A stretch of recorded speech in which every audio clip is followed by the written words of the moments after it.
Patch 10.0 is definitely going to go down as one of the patches in World of Warcraft history. But how will it fare, Dratnos? Pretty well, I think. When we look back at like X.0 patches, Yeah, I think if people are talking about Dragonflight being a good expansion, I think 10.0 is the only patch of the expansion so far. It's been pretty good. Yeah. So what we got this week is we got a 10.1 release date. And so basically, the patch is going to be going live on May 2nd on NA, May 3rd on EU, and then that means that the raid is going to be releasing on the 9th and the 10th, correct? We kind of have some dates. Yes, yeah, there's the simultaneous raid release on May 9th, normal, heroic, and mythic, which was debuted in patch 10.0, and continuing going forward, new raid, new content then. But this video, we're going to kind of take a look back at 10.0 and 10.0.5 and 10.0.7 and the experience of the patches so far. Yeah, I think that we're going to end up talking more in relationship to Vault of the Incarnates and like a Season 1 Mythic Plus like wrap up and kind of talk about it from that angle. We did have a bit of a retrospective video talking about a lot of the systems on the patch, and I think that this one is going to be more focused on basically just like the raid and the dungeons and kind of how did things fare.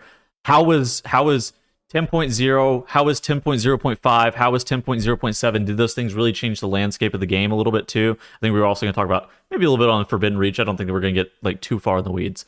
I guess starting off, let's talk about Vault of the Incarnates just as a whole.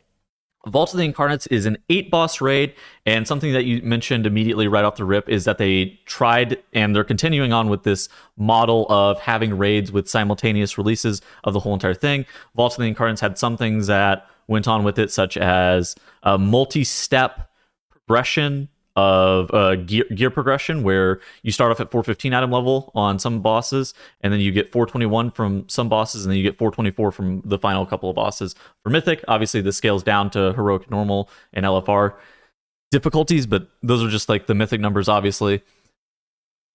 So, and on top of that, they also had very rare items, and I think that we can kind of take these piece by piece and kind of talk about some of the things that we liked and didn't like. And let's talk first about the bosses. Right off the rip, I think the boss design was okay, but it's not the best it's ever been. I recently was doing a tier list with Max of these different bosses, and they did fairly poorly. And for me, especially, like I think these bosses were quite bad on average compared to like when we compare it to the average Shadowlands or BFA raid. You know, there were a couple of bad raids there, like Sanctum Palace and the end of Sanctum. But Vault of the Incarnates also did pretty poorly, especially on Mythic difficulty, in terms of just like having interesting, good, balanced encounters for us at least. So I think that this raid is interesting because I do think Heroic Razagath was one of the best heroic bosses they've ever made. Okay. But the Mythic encounters mostly fell pretty flat for me. Like, you know, every boss died in less than 50 pulls on Mythic for my guild except for Sunarth and Razagath. No comment on Sunarth. And that, you know, the kind of structure, the difficulty curve of the raid was kind of off. Karag has just like this dungeon journal with all these different things in it, and then you just can't actually do any moving between the sides because it spawns an infinity zillion health ad every time you do, and you've just got to do that as few times as possible throughout the fight. And that's so that encounter became very scripted, very on rails. So I don't know. To not go too deep into each of them, I think it was pretty weak in terms of like boss quality for at least Mythic progression. It's interesting to me because like the raid is typically one of the biggest selling points of World of Warcraft in general, and I actually didn't think that. I actually had fun playing the raid, even if the bosses, like individually, I did not think were that great. Right. That's the thing is like when we're evaluating the bosses in terms of how the bosses played, the bosses sucked, but they were still fun to play because of the like systems surrounding them are now good. Whereas, you know, Shadowlands maybe had some good bosses in Castle Amathria, right? But then the systems surrounding them that are part of how you experience it too were much worse. So, yeah, I think I think that and we'll talk about this a little bit more with M Plus because I think it changed the landscape of how M Plus looked a little bit more. But I think one of the big things was like the talent tree revamp that actually came pretty heavy into effect into Vault of the Incarnates, because a lot of times you would have specs or classes that are, single target or AoE specialists, and they were kind of have to conform to that niche over the course of the whole entire patch. But with how the talent tree revamp really worked out, you had classes that were able to mix and match, just like kind of what setups they had for different bosses. And I actually thought that made for really interesting things. And I think that particularly came into effect on like Razageth and Broodkeeper, because Broodkeeper is like a fight where you have two separate groups of classes. You have ones that stun the boss and just DPS the boss. You have other groups that are like good for burst AoE or like have weird niches for like ad killing. And then on Razageth, obviously you have to talent into a decent amount of your CC abilities to be able to kill off the sparks in time. And I think that it came into effect a little bit there, and that was kind of cool. Okay, so very rare items, I think, was the next thing that I kind of wanted to talk about a little bit. So we're maintaining very rare items going into 10.1 into Aberrus.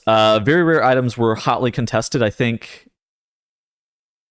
that very rare items are super cool, but I think that something that Blizzard did wrong on accident happens to be this Aeronog plus Primal Council 2-box shenanigans. And like obviously whenever we're looking back on this in a retrospective, it's like that was a mistake, but I don't think it was like intentional to push people to only be doing 2 boxes every single week to get the best loot with the Aeronog ring and the Primal Council trinket, just from the raid. It seems like it was a bit of an oversight on Blizzard's end. Yeah, there are some weird incentives created by the very rare items in general, and also the specific bosses which do and don't have very rare items. Yeah. I think also when we look at this, especially 10.0.5, 10.0.7 post Catalyst, creates this really weird world where the loot from Teros and Senarth is almost entirely useless. There are no items from those bosses that like anybody would use if you have access to 415M plus gear, which you do like with Valor upgrades, right? Sure. So that's a little bit weird. I think also like the very rare items, most players that have been clearing the raid every week on one or more difficulties have like at least one of the ones they want, but few players have everything that they want. And there are some players who like the item they most want from this raid that they've been clearing for past 4 months now, they still don't have, right? And that's like, is that okay? Like, is that something that's good and fine? Is it fine that players just can't have everything that they want?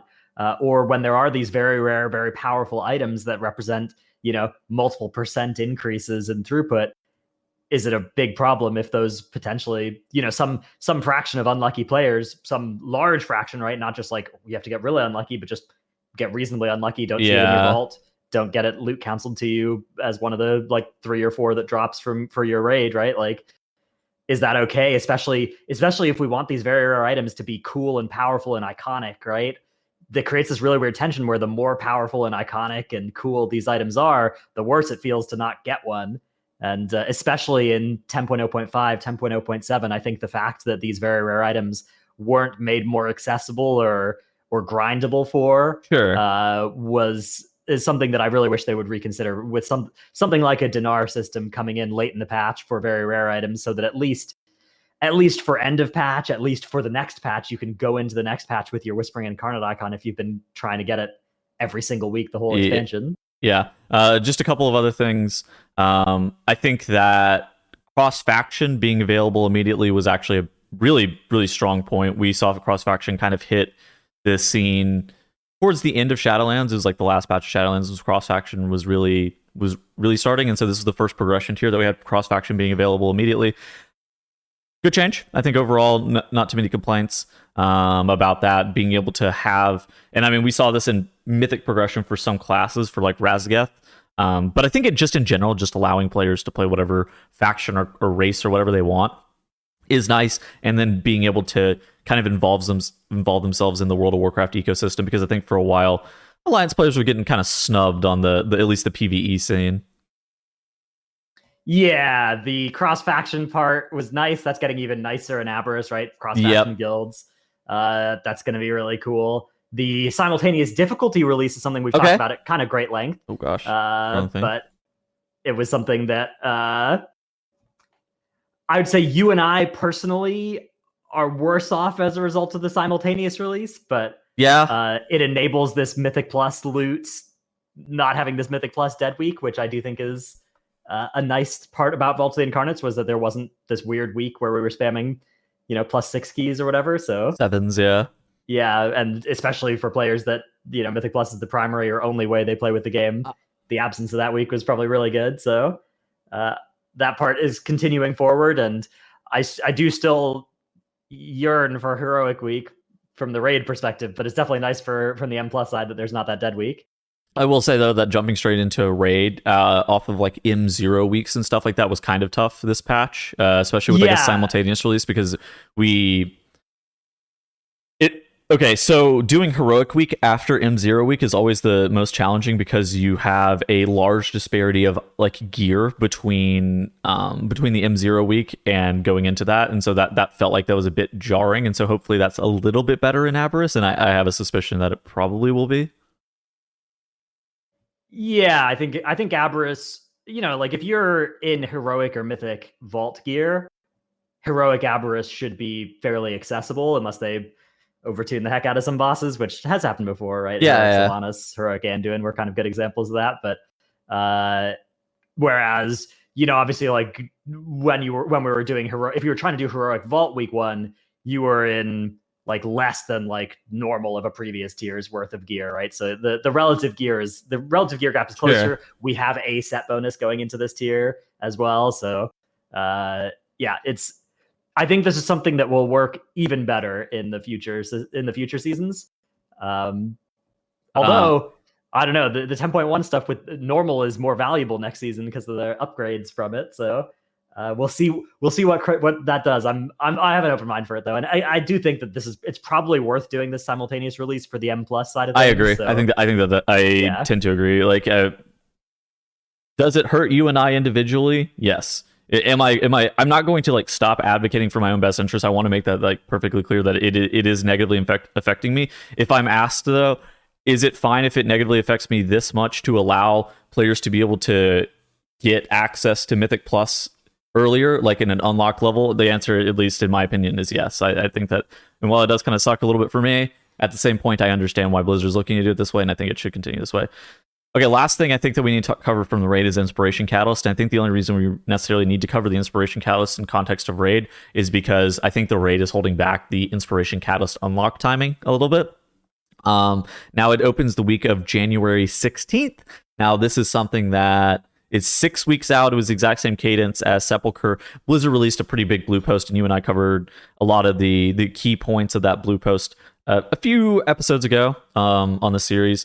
And overall, though, I think the Inspiration Catalyst as a system is excellent. And I think that whenever you're giving feedback with the Inspiration Catalyst, you need to continue to keep that in mind, that the Inspiration Catalyst of being able to allow players to get tier is very, very good for the game. And I think that you need to make sure whenever you're giving feedback that is still heard. Now, the timing on the Inspiration Catalyst, I'm still not a fan of. I know that you and I have gone back and forth on this a little bit. I think that this is still too late for just average players, and I think that it creates apathy because it's just like, oh, why play until the Inspiration Catalyst? Or I am playing with somebody who has their 4-set. Of course, I'm going to get sauced and damage, and it's just less fun because I don't have my 4-set. There's like a lot that goes into it. I think that this was a little bit of a miss on the patch, though. Yeah, it's tough because I see what they're going for, and I think that what the stuff they're trying to do next patch is going to be a good move on this. I think like so next patch, right, we're going to be able to get an Omni token for clearing Heroic, or for getting like 2400 in M plus, something like that. I think 2200 in M plus, which that seems like a pretty good, improvement to tier availability. The Omni tokens from the last boss as well that are going to drop. It seems like tier is going to be much more available next patch, and also it's going to feel a lot less bad to have 2-piece instead of just 2-piece. Right? Yeah, sure. So it should be better next time, even without moving the catalyst up. But it definitely does suck that they come up with this great idea for making tier better, this catalyst. And overwhelmingly, if you talk about the catalyst, people have a negative reaction to it because the timing of it has been just it's been so late in the patch, the last 2 patches, and that's been it's tough because I understand like Blizzard they want you to be like, oh yeah, I want to clear the raid this week so I can get my tier set, right? And the more they make it so you don't have to clear the raid this week to get your tier set, the less people are going to go into the raid, and the harder it's going to be to form raid groups and stuff. And I can see where that all comes from. It just, maybe set bonuses are outdated as something to gate from players. Mm-hmm. Okay, so I think that overall the raid was.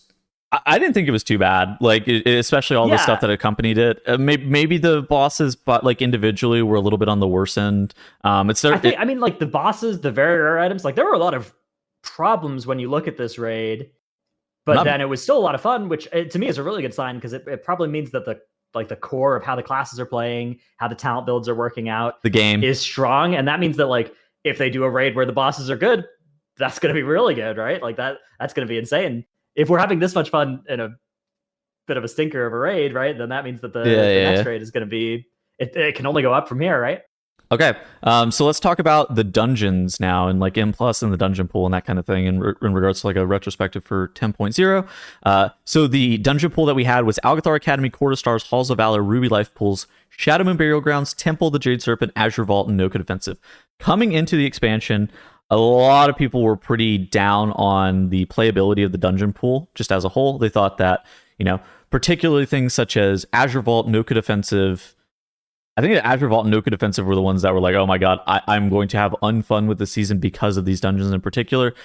And I think that Blizzard continues to do this thing with M+, where they do iterative feedback and they continue to iterate on dungeons long into the season, and that helps dungeons as a whole. Even as recently as a few weeks ago, we had changes to the Azure Vault timer and nerfing of Azure Blade because players were continuing to just give feedback that either this dungeon is a little bit too hard relative to the timer, this boss is particularly annoying for these reasons. And I think that Blizzard, while things release sometimes in a weird state, they normally come around to making the dungeon pool a little bit better. And so I think that on launch, some things were a bit questionable with the dungeon pool, particularly like Alg Academy balancing with like the tree boss and stuff. But over time, the dungeon pool has grown on me a lot, and some of the dungeons that I wasn't a fan of coming into the expansion as Azure Vault and Noka Defensive have actually become some of my more favorite dungeons to play. Yeah, it's interesting because we started off this season, and I remember thinking like, oh, the best thing about Dragonflight Season 1 is that half the time my key is not a Dragonflight dungeon, right? Like half the time I don't have to go to Ruby Life Pools or Knockout or Azure Vault, right? And it's yes. But now, actually, at the end of the season, they've made some really good changes to those dungeons. And I think by far the weakest part of the season actually is the other dungeons. Yeah, aside from Halls of Valor, I think Halls of Valor is quite good. Yes. I think that one has been revamped well and fits well into the season. But, Shadow Moon and Court are these just really wacky dungeons where they're much easier than the others at any given key level. And there's a lot of weird mobs that just do such non-modern things with how they just like don't do anything and then do a bunch of damage every 30 seconds or something like that, and then melee you again, and it's like they melee random targets, or they're doing just all kinds of weird stuff. Bone Maw is just this encounter that feels like it lasts 10 years, right? So those dungeons, Temple as well. Temple, to me, it's like it's egregious to me that Temple hasn't seen changes in the way that Vault and Knockout and Algathar and Ruby all did. Temple is just still there with like Shaw that get affected by the Raging Affix. And to me, that like the season, they did a really good job with the Dragonflight dungeons, which was my initial point of concern in this season was, oh man, these Dragonflight dungeons all suck. But I'm not convinced that old dungeons, older than like BFA, is a reasonable place to draw dungeons from, given how Court of Stars and Temple and Shadow Moon worked out here. Overall, I think the dungeon pool kind of feels similar to me. It is like whenever we were talking about like the Vault of Incarnates bosses. I didn't think that the dungeon pool was like a particularly bright spot, but I had a ridiculous amount of fun playing this season, and I think that this more so than at least in Vault of the Incarnates actually comes down to like the talent tree revamp. And so the talent tree revamp really allowed the most amount of classes that I've seen in like a really long time to be meta. And I mean, even if we're looking at 25 and above, like there are so many different things that are at least playable. You see so many spikes that are over this 5% mark for amount of representation, even things that are over 3%. Like historically, we have a lot more representation this season just coming out of classes, even like this 25 and up range than ever before. And then obviously whenever you go down to 20s, pretty much everything is able to complete a 20 and go from that 20 to 25 range. And that's something that is historically unseen, and it happens to be because like the talent tree revamp allows players to design their kits to work for either the specific dungeon they're looking for, or to be more primarily AoE focused, which then allows for you to have setups that work for every different situation that you may be faced with, and that is super important. It allows for comp flexibility. Obviously, you're gonna need to like choose a comp that's good. Like even if your class isn't like the most meta thing, you're gonna have to pick something that works with you. But I think that I had a ton of fun playing this season, even if it isn't necessarily like the best dungeons. Yeah, I think that as well. There's a lot of credit that should be given to Blizzard for frequent class balance and tuning here. If we look at previous seasons, there were some seasons where there were like egregious outliers in both directions that were untouched for 6 full months.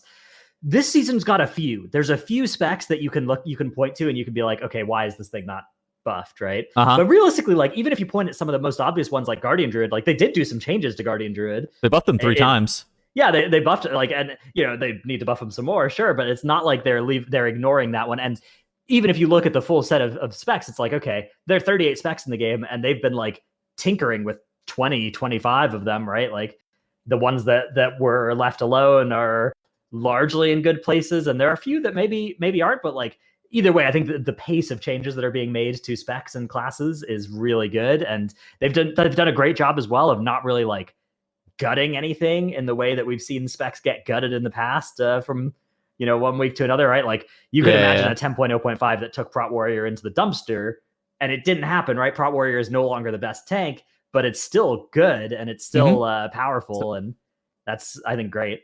So let's talk rotating dungeon pools. So you talked about some of the things like the old dungeons are maybe some of the ones that scare you the most. We have this dungeon pool that is completely being rotated out. Now we're going to be having 8 new dungeons, which are Halls of Infusion, Brackenhide Hollow, Vortex Pinnacle, Freehold, Underwrought. Oh gosh, I'm missing 3. Vortex Pinnacle, Vortex Pinnacle, Freehold, Underwrought, Nelthlayer. Nelthlayer, Nelthlayer. The new dungeons are Brackenhide, Neltharus, Old Man, Legacy of Tyr. Yeah, okay. And that last one. Halls of Infusion, Halls of Infusion, that one. We made it to 8. Okay, we got 8. Together, we've got them all. Okay, so those 8 dungeons are being rotated in. I think that immediately right off the rip, I am excited but cautiously optimistic about the rotating dungeon pool. So the reasons that I'm excited for the rotating dungeon pool is some of the most fun I have in M+ is whenever I'm learning the most. I'm learning new strategies. I'm like evolving over the course of the whole entire season, and I think that might not have been something that like Mythic Plus mains or players that are Mythic Plus enthusiast level players that do a lot of dungeons were able to have over the course of an entire expansion with only 8 dungeons. Because if you think about how stale the dungeons got during Shadowlands, I worry that would have happened without them rotating out the dungeons.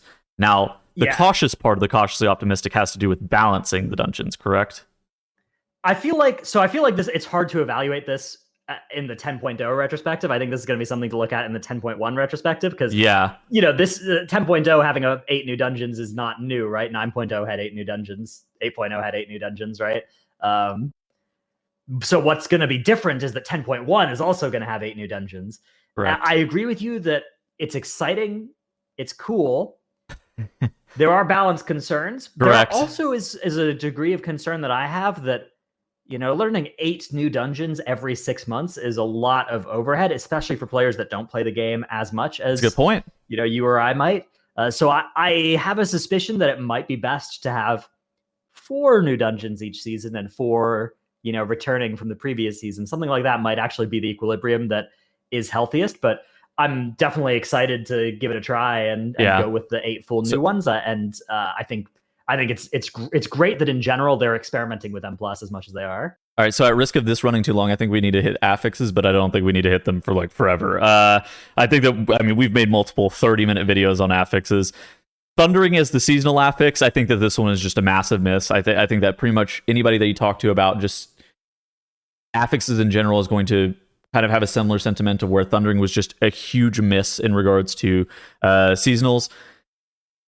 I think that in general it's just too punishing. The way you play Mythic Plus, it's not okay. You do preemptively play M plus some situations, but normally it's like around defensives. It's not. I'm not preemptively playing M plus around thundering timings and like seasonal affixes, and the fact that if you mess it up, it just wipes you in most situations. I think if I get stunned by thundering, I have a 95% chance that my group is wiping there.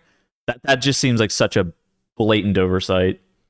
Yeah, Thunder. It feels like it wasn't finished. The fact that the stun is just so brutal is I don't know. At that point, why doesn't it just one shot you, right? Like just just get it over with. If that's what it's supposed to be, right? But don't stun me for 6 seconds while I'm dying. Yeah, thundering is such a shame because like it has. I like these mechanics of matching somebody with the opposite color as you. In Raid, I think those are cool mechanics. I like Star Augur, I like Danduin when they did those. I like Dunat a lot, right? Those two bosses with that mechanic. Yeah. I think it worked well in Raid.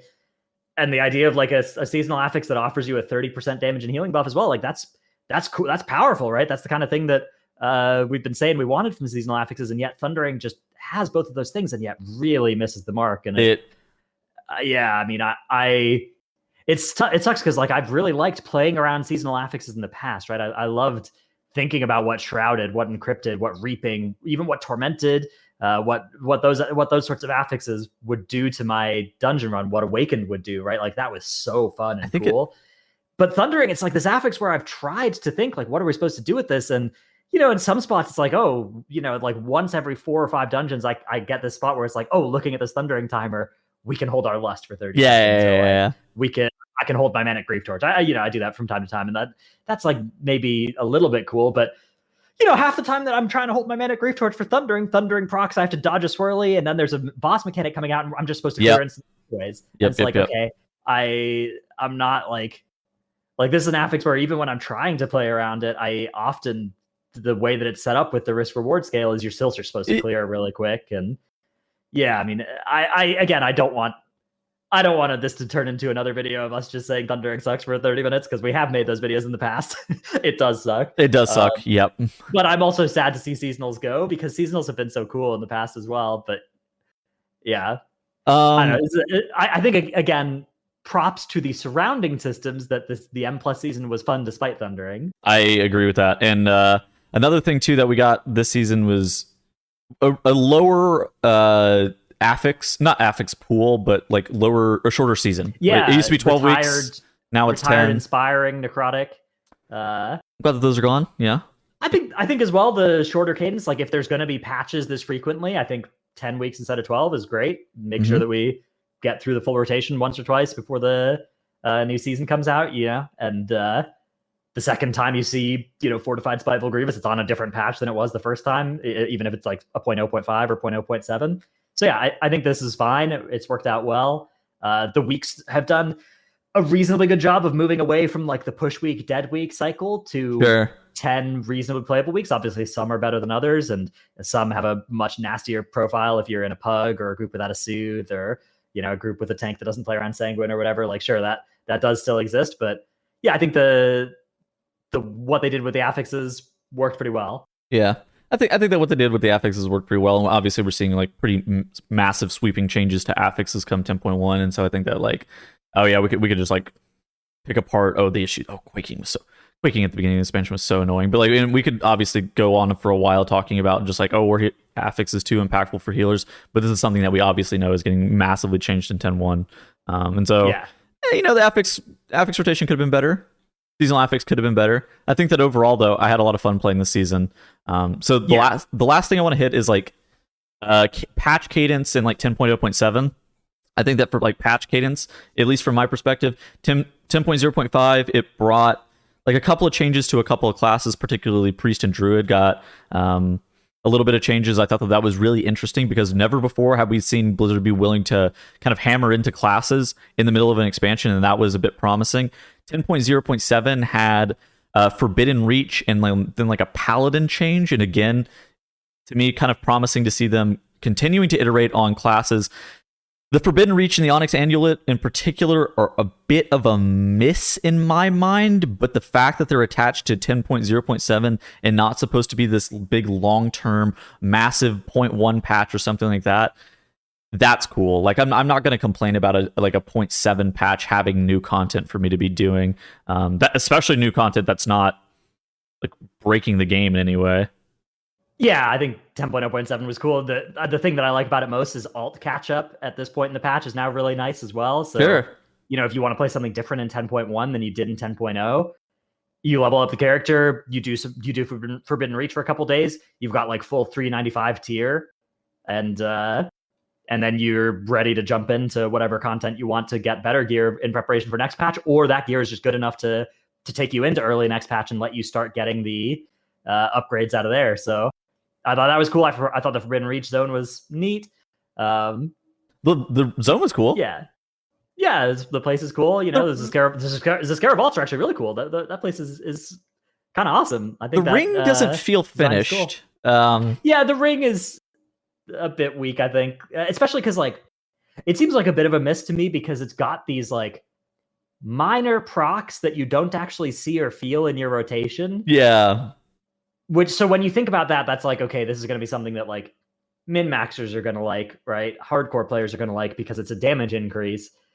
But then the ring is kind of aimed and tuned in such a way where it's a big deal for casual players, for players that don't have access to good rings already from the raid. If you already have good rings from the raid, there's a good chance your spec isn't even interested in the amulet. So it seems to me like if there's something like the Onyx Amulet they're going to add in this 0.0.7 patch, like maybe it should be instead of being like all of these little damage procs that you kind of have to like sim and find out which one the best one is, and it should instead be like something flashy, something that transforms you into a Drakthir for a little bit and is some kind of like powerful effect, cool like that. That's that the more casual players would also get something out of, because I feel like the stones are supposed to read like interesting, cool combinations to think about, but then they're all just 2 DPS of fire, 2 DPS of shadow, right? Like, what's going on here? But either way, it's just not something to complain too much about, because again, the fact that they put this sort of thing in a 0.0.7 patch instead of a 0.1 or 0.2 patch means that just not, it can't do that much bad stuff to the raid, which domination shards were kind of an example of a similar system that came out in the middle of a raid, and that was catastrophic. So I think overall, just kind of my thoughts on the whole entire 10.0 landscape is this patch from 10.0 to 10.0.7, and then like honestly moving into 10.1 has kept me more engaged than I have been in a while. I've been continuing to play the game longer because, at least in my mind, I still have like unfinished business with like M+. I'm continuing to grind through dungeons. I'm continuing to learn stuff over time. Obviously, the 10.0.5 and 10.0.7 didn't reinvent something to where I needed to like drastically change up my gameplay, so it wasn't keeping me involved in regards to like brand new content or whatever. But I think that more than ever, at least like WoW has kept me engaged for an extended period of time, and obviously I'm somebody who plays the game like a significant amount, so that's good for me. I'm really happy with the current state of the game. I hope that it continues to improve in 10.1.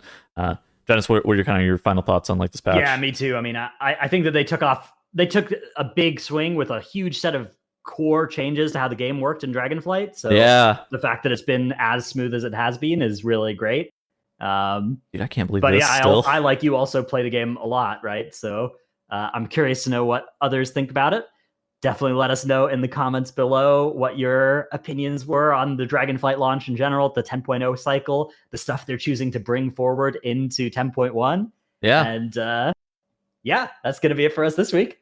We will see you next week. Make sure to mark your calendars for May 2nd. Patch goes live.